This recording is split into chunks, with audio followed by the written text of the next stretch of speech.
اور لیکن پھر انہوں نے کہا کہ مارچ 2022 سے جو سیاسی ایونٹس ہمارے سامنے آ رہے ہیں بار بار ان کی وجہ سے سیاسی مقدمات عدالتوں میں آئے، ڈپٹی اسپیکر قاسم سوری کی رولنگ پر ججز کی مشاورت سے از خود نوٹس لیا اور 5 دن سماعت کر کے رولنگ کو غیر آئینی قرار دیا اور فیصلہ بھی 3 دن میں سنایا، اور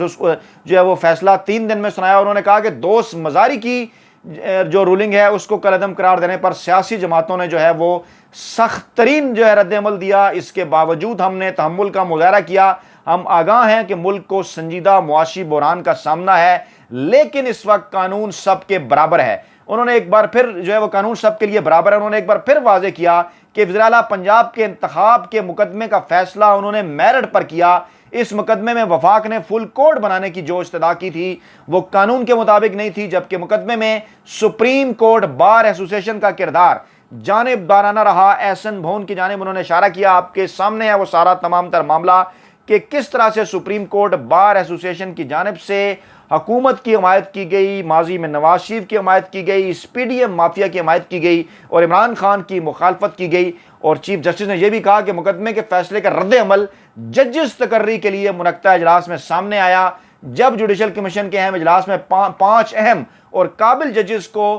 نامزد کیا گیا تو نامزدگی کے حق میں 6 کے مقابلے میں صرف 4 ووٹ آئے، یعنی کہ انہوں نے کہا کہ سپریم کورٹ بار ایسوسی ایشن نے اس موقع کے اوپر بھی جانبدارانہ کردار ادا کیا اور انہیں ججز قابل اور اہم ججز جو ہے وہ تعینات نہیں کرنے دیے گئے۔ اور آگے چل کر پھر انہوں نے کہا کہ وفاق نے وزیر اعلیٰ پنجاب مقدمے پر رد عمل جو دیا جوڈیشل کمیشن کے حوالے سے، کیا جو یہ رد عمل ہے یہ عدلیہ کے احترام کے زمرے میں آتا ہے کہ ہم نے ایک فیصلہ دیا جو کہ اس وقت کی حکومت کے خلاف تھا، جو کہ پنجاب حکومت تھی پرویز الہی کے حق میں تھا کیونکہ آئینی اور قانونی معاملات یہ بنتے تھے، لیکن اس پر جو رد عمل جوڈیشل کمیشن میں نئے ججز کی تعیناتی کے موقع پر دیا گیا، یعنی انہوں نے واضح کر دیا کہ حکومت اور سپریم کورٹ بار ایسوسی ایشن جو ہیں وہ ان کے معاملات میں رکاوٹ بن رہے ہیں، معاملات ان کے مسائل میں اضافہ کر رہے ہیں ایک ایسے موقع پر جبکہ سپریم کورٹ میں کیسز کا لوڈ ہے۔ ججز جو ہیں وہاں پر 5 تعینات ہونے ہیں لیکن وہ 5 ججز میرٹ پر تعینات نہیں ہونے دیے جا رہے، اور ماضی میں بھی اگر آپ پوری تاریخ اٹھا کر دیکھیں تو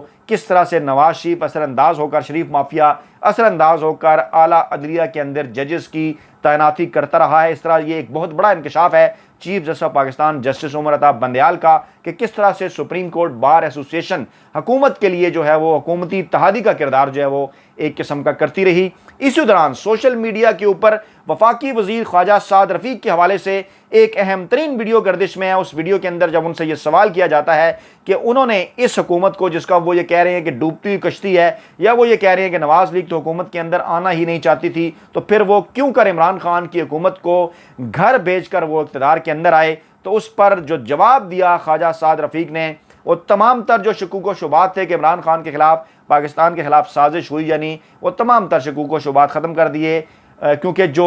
خواجہ سعد رفیق ہے، خواجہ سعد رفیق سے جب سوال کیا گیا، خواجہ سعد رفیق نے اس بات کا جواب دیا، انہوں نے کہا جناب کہ اگر عمران خان کی حکومت نہ گرائی جاتی تو نومبر کے مہینے میں عمران خان نے اداروں کے اندر، یعنی اشارہ ان کا پاک فوج کی جانب تھا، اداروں کے اندر انہوں نے اپنی مرضی سے تعیناتی کرنی تھی، اور اس کے بعد پھر معاملات عمران خان کی جیت کی جانب اگلے الیکشن میں بھی جانے تھے، اور پھر اس کے بعد عمران خان جو ہے ملک میں صدارتی نظام نافذ کرنا چاہتے تھے۔ اب سوال یہ ہے کہ اگر عمران خان جو کہ پاکستان کے وزیر اعظم تھے، آئینی اور قانونی، جو کہ عوامی رائے سے، عوام کے ووٹوں سے 2.25 کروڑ ووٹ لے کر منتخب ہوئے، پاکستان کے منتخب وزیر اعظم تھے جن کے مقابلے میں پی ڈی ایم کے امیدوار نے الیکشن ہارا تھا، اگر وہ پاکستان کا نیا آرمی چیف تعینات کرتے تو اس میں کیا غلط تھا؟ اب بھی تو شہباز شریف اتحادیوں کی مدد کے ساتھ نیا آرمی چیف تعینات کرنے جا رہے ہیں، اور جب عمران خان بات کرتے ہیں کہ میرٹ پر تعیناتی ہو تو آپ ان کے اوپر غداری کا الزام لگاتے ہیں، اور عمران خان اگر یہ تعیناتی کر دیتے تو آپ کہہ رہے ہیں کہ انہیں اس تعیناتی سے روکنے کے لیے